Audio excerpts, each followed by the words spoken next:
Welcome back, followers.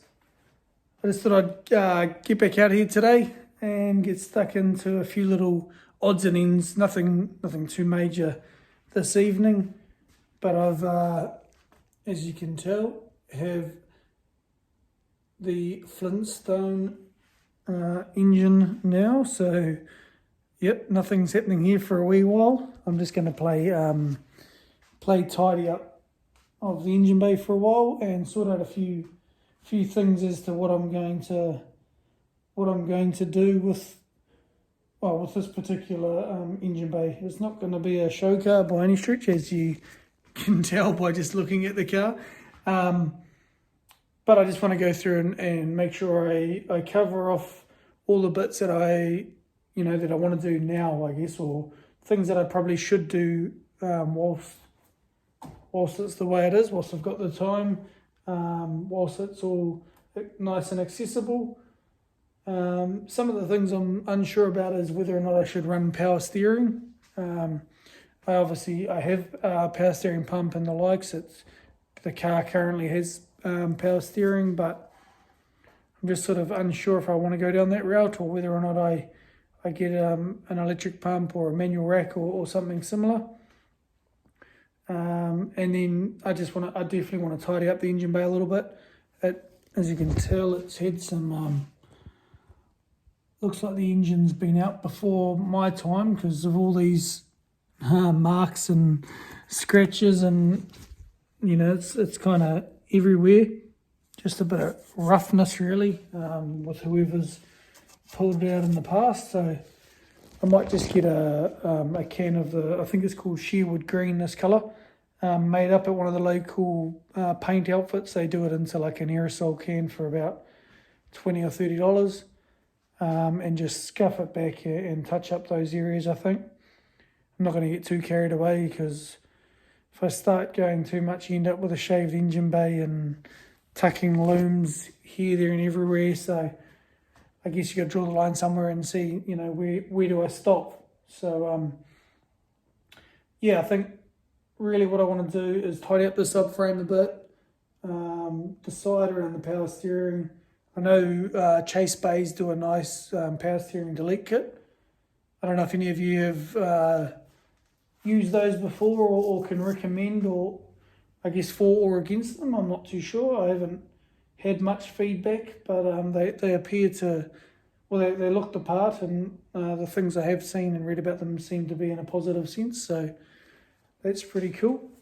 And as part of the brake upgrade, I'll be changing the brake boosts, I think, to the SIR ones that I've got.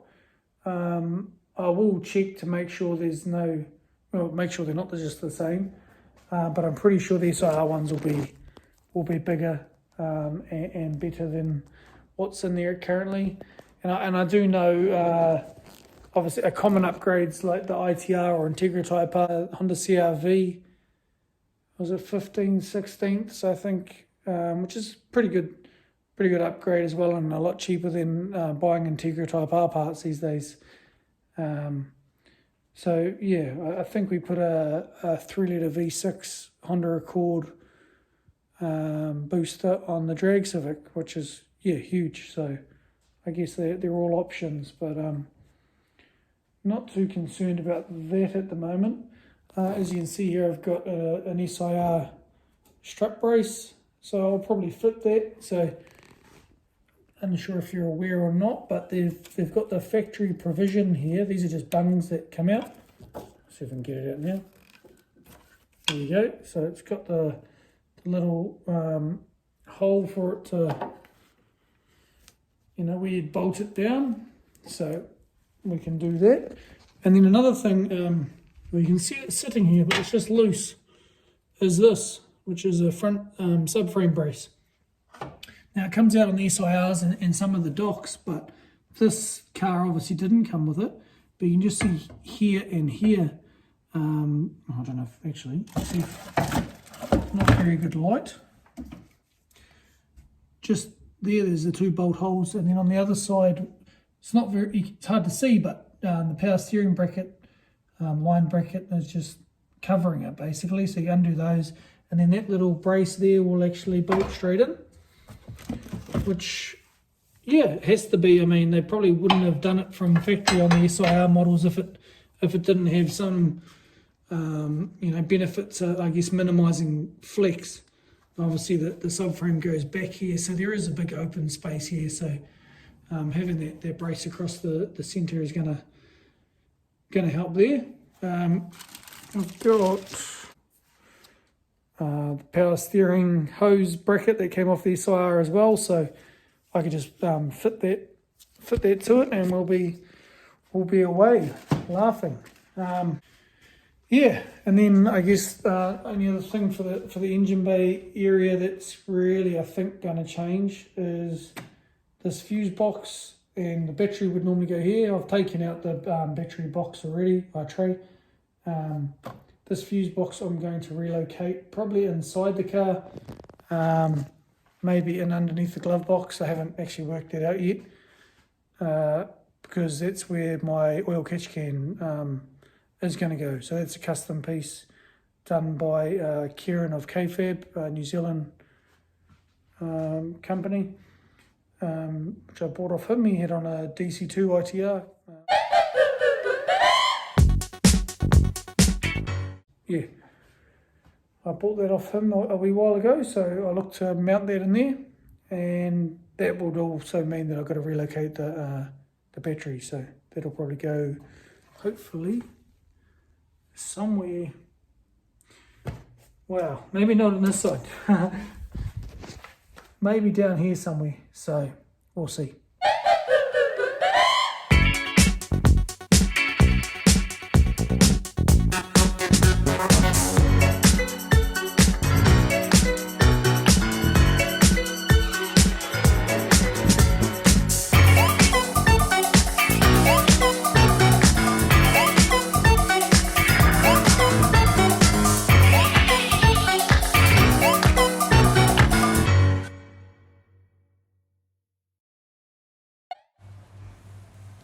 So just going through the motions here of reinstalling the rear trailing arm and disc brake. So just putting it up in place. Obviously I don't have the suspension in there at the minute, but just basically it's pivoting off the front bush and tied into the sway bar as well. I've got to press in some new bushes for the camber arms and sort out what I'm going to do for the toe arms as well. But just wanted to get it in place and looking sharp like it does there.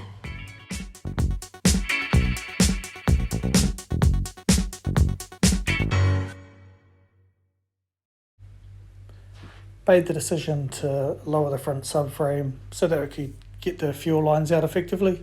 So they tuck in between the front subframe and the firewall, and getting them out without bending them is a mission, or maybe not even possible without removing the subframe. So yeah, just undoing 8 bolts from the bottom and then a nut on the steering column, disconnecting the power steering lines off the chassis, and it lowers down nice and easily, as you can see there. After removing that, I guess made a start on just disconnecting the brake lines and fuel lines off the brackets on the front, on the firewall. And then, yeah, begin to start lowering it down.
Oh, I've got the brake and fuel lines out, so it's all just contained in the one housing there.